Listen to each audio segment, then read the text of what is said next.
С начала времен человек искал ответы на вечные вопросы. Кто я? Зачем я здесь?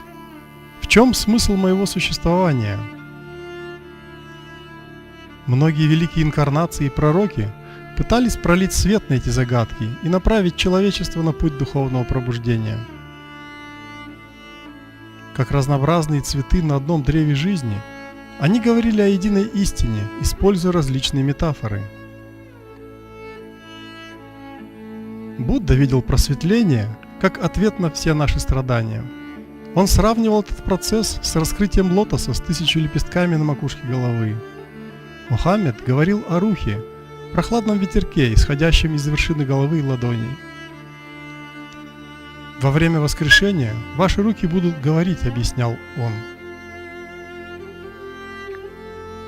Кришна в его игривом веселье выражал необходимость йоги или союза с Божественным. Он говорил о коллективной природе человека и необходимости каждого из нас раствориться в океане блаженства. Христос также объяснял, что спасение придет только через второе рождение. Прощение и сострадание проложат дорогу к этому пробуждению, которое можно будет ощутить как языки прохладного пламени, окутывающие головы как божественные нимбы.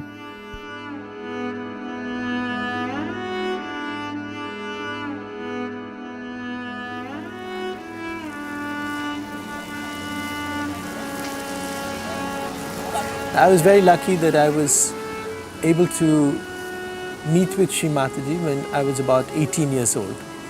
And she was staying in Bombay, and she was at that time the wife of the chairman of the Shipping Corporation of India.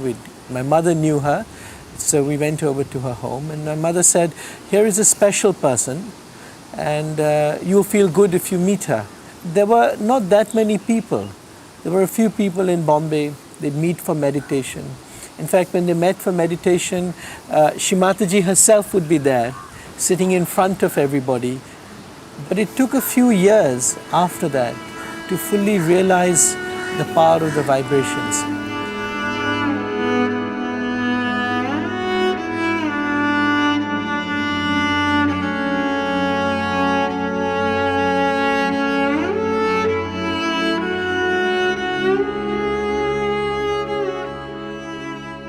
В 1970 году Шри Матаджи Нирмала Деви начала обучать медитации небольшую группу искателей. На занятиях она стояла позади каждого и поднимала кундалини, кладя свою руку на различные энергетические центры, расположенные вдоль позвоночника. Это был естественный процесс пробуждения энергии чистого желания. Она приводила в движение силу, называемую кундалини. У каждого из нас эта энергия, свернутая в 3,5 оборота, находится в спящем состоянии в основании позвоночника, внутри крестцовой кости. Когда энергия пробуждается, она поднимается по позвоночному столбу, активизирует энергетические центры и, пройдя через макушку головы, соединяет наше тонкое тело с божественным началом. Несмотря на то, что первоначально Шри Матаджи встретила небольшую группу искателей истины, она искала универсальный метод, который позволил бы ей передать этот опыт большим группам людей. Вскоре ей удалось найти технику массовой самореализации. Принимая во внимание все условности и ограничения человеческой личности, метод был создан чрезвычайно простым. Для пробуждения внутренней энергии искателю достаточно было изъявить свое желание, держа левую руку по направлению к Шри Матаджи. Словесные утверждения помогали материнской энергии кундалини подняться по позвоночнику, и этот опыт подтверждался ощущением прохладного потока на руках и над головой. По мере того, как все больше и больше людей проявляли желание почувствовать кундалини, Шри Матаджи начала движение по распространению массовой самореализации. We can see from one point of view that human beings are created as human beings. And they have mental, emotional, all these sides. Now they are guided by their emotional side, maybe mental side, also depending on the birth and all that. So they are bound by all these things. We have within us a power, I call it as Kundalini, which is kept in the triangular bone, which is sleeping there. So when you awaken that Kundalini, she passes through these various aspects of her life and she enlightens them. Not only enlightens them, but she binds them and makes them one.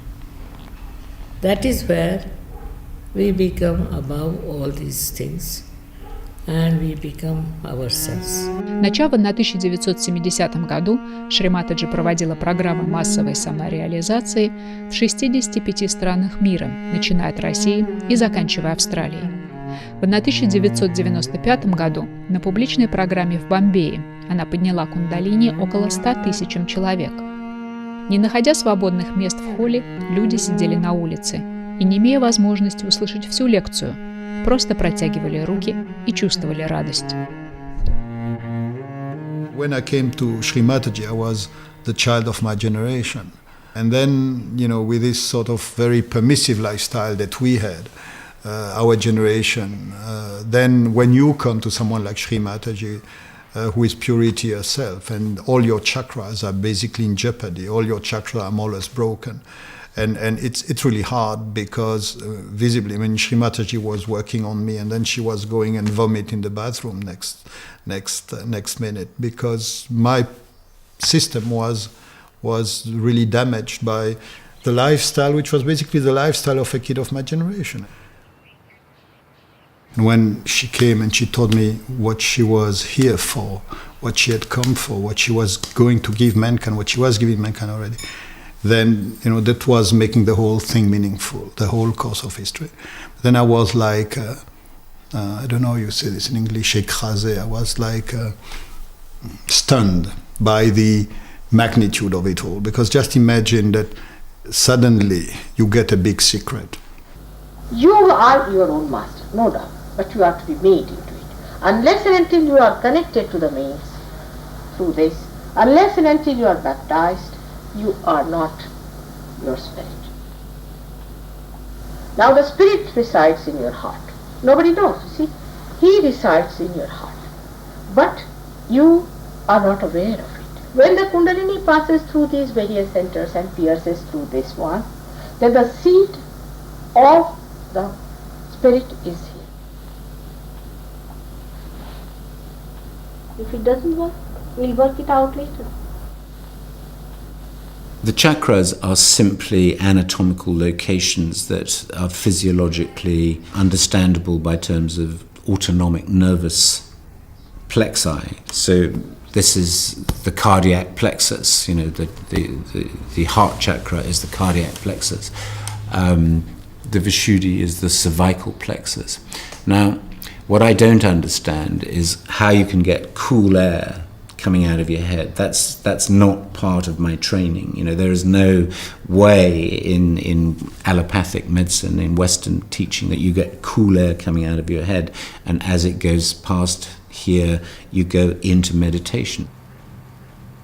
The knowledge about this subtle system, that is the Kundalini, about the 7 chakras, and about these 3 energy channels, all this is described in Yoga Sutra. What Sri Mataji has given to us, she has described how each energy centers, they are controlling different organs of our body. Any disease is because of some imbalance in these energy centers. The correction can be effected only with the Kundalini awakening. When this union of your own divine energy with the cosmic energy takes place, then yoga is said to have occurred. Normally, a person cannot stop his or her thoughts, but when the Kundalini gets awakened, then a person is put into a thoughtless state, and finally it goes up to the Sahasrara, and a person is feeling the cool breeze. Йога или энергетический союз превратилась в практику, не требующую больших усилий. Отпала необходимость стоять на голове или покупать дорогостоящую мантру. Получить свое просветление в сердце Лондона стало намного проще, чем в Гималаях. Не нужны стали и визиты в кабинет психолога. Шриматаджи не переживала по поводу количества людей на программах. Ее больше интересовало качество искателей. Она никогда не брала денег за самореализацию или разработку своего метода. Более того, вкладывала собственные средства в развитие сахаджа-йоги. До последнего дня Шриматаджи была уверена в том, что нет необходимости платить за свой собственный духовный рост. All these ideas about religion and God and all that must be again reformed.